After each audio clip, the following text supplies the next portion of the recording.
इस वीडियो में हम समझेंगे कि एसिड और बेस एक दूसरे के साथ कैसे रिएक्ट करते हैं। जब एसिड और बेस एक दूसरे के साथ रिएक्ट करते हैं तो उस केमिकल प्रोसेस को न्यूट्रलाइजेशन कहते हैं।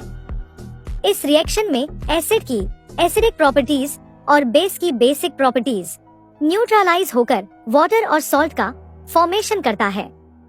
आइए एसिड और बेस के रिएक्शन को सिंपल एग्जाम्पल के साथ समझते हैं।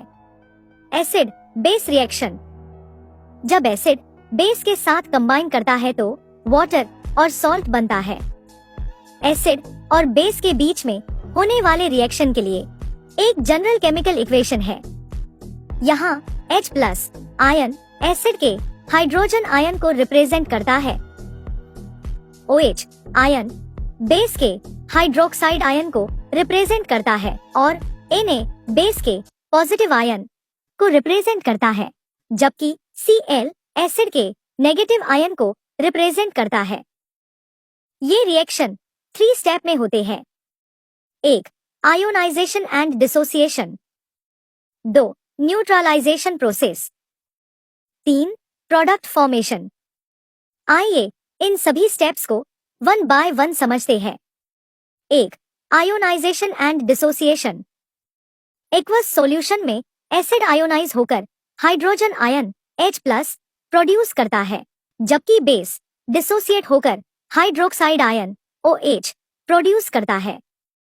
फॉर एग्जाम्पल, जब हाइड्रोक्लोरिक एसिड वाटर में डिसोल्व होता है तो ये डिसोसिएट होकर हाइड्रोजन आयन रिलीज करता है। सिमिलरली, जब सोडियम हाइड्रोक्साइड वाटर में डिसोल्व होता है तो ये डिसोसिएट होकर हाइड्रोक्साइड आयन रिलीज करता है। 2. Neutralization process.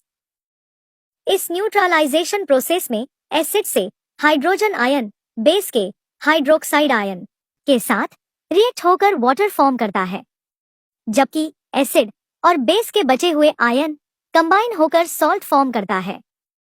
3. Product formation.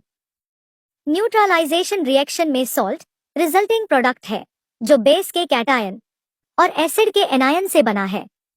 Normally salt water में सॉल्युबल होता है और एसिडिक एंड बेसिक प्रॉपर्टीज को शो नहीं करता है। वाटर न्यूट्रलाइजेशन प्रोसेस से बनता है। इसमें एसिड और बेस नहीं होते हैं। एसिड से हाइड्रोजन आयन और बेस से हाइड्रोक्साइड आयन एक साथ जुड़कर वाटर मॉलिक्यूल्स बनाते हैं।